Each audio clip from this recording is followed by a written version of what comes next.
I now give the floor to the representative of Pakistan. Thank you. Thank you, Mr. President. We thank Special Envoy Geir Pedersen and Under-Secretary General Tom Fletcher for their detailed complimentary briefings. Their updates highlight the immense challenges that Syria faces today. We also thank Ms. Shubaji for her statement, and we welcome the presence of the new permanent representative of Syria in the Council today, and also welcome the participation of Iran, Turkey, and Iraq in this meeting.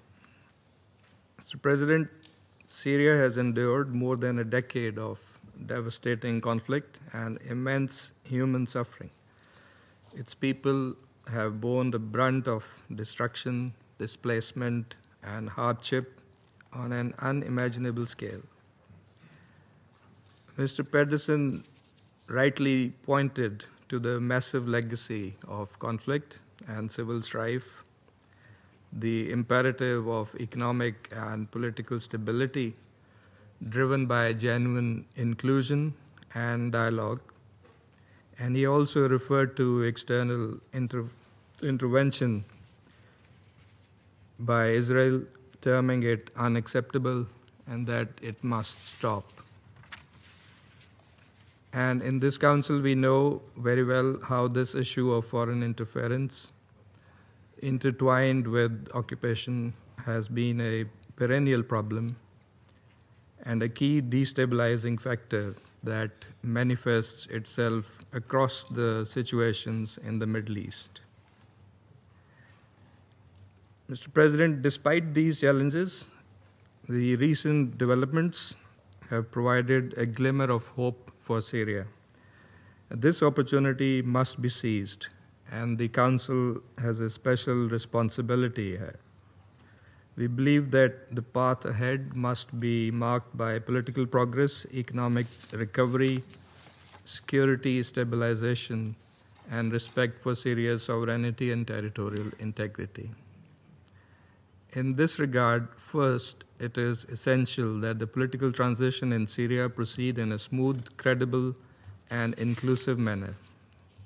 We note with optimism the parliamentary elections scheduled for this month. These elections should serve as a stepping stone toward broader national reconciliation.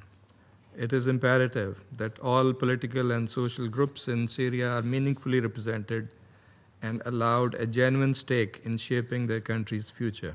Second, the lifting of multiple sanctions on Syria is a welcome development. Syria possesses a vibrant and talented population and diaspora. Its people are spirited and eager to contribute to national recovery. With the easing of restrictions, the conditions are ripe for investments in construction, technology, and other productive sectors.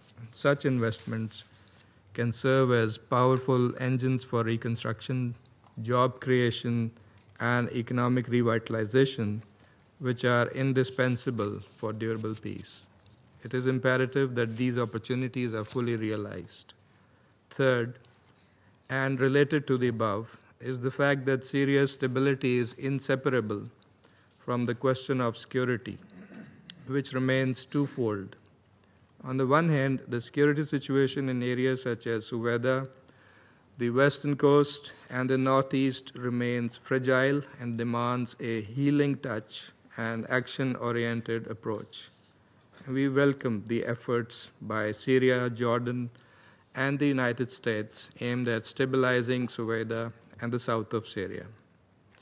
On the other hand, the persistent threat posed by terrorist groups continues to endanger not only Syria but the wider region.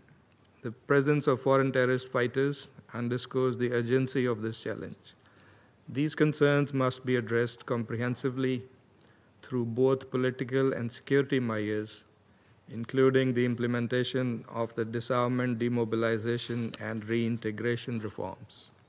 Fourth, all forms of external aggression against Syria must cease.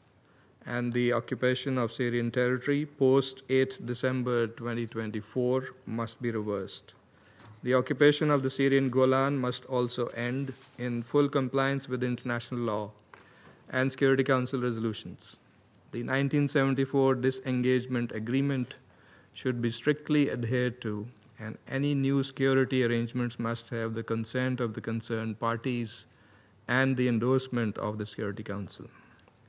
President, Syria's road to lasting peace and stability requires sustained international solidarity, unwavering respect for its sovereignty and territorial integrity, and tangible support to address its humanitarian and economic challenges. Pakistan stands in full solidarity with the brotherly people of Syria, and we will continue to support all efforts aimed at consolidating a sovereign, unified, inclusive, peaceful, and prosperous Syria. I thank you. I thank the representative of Pakistan for the statement.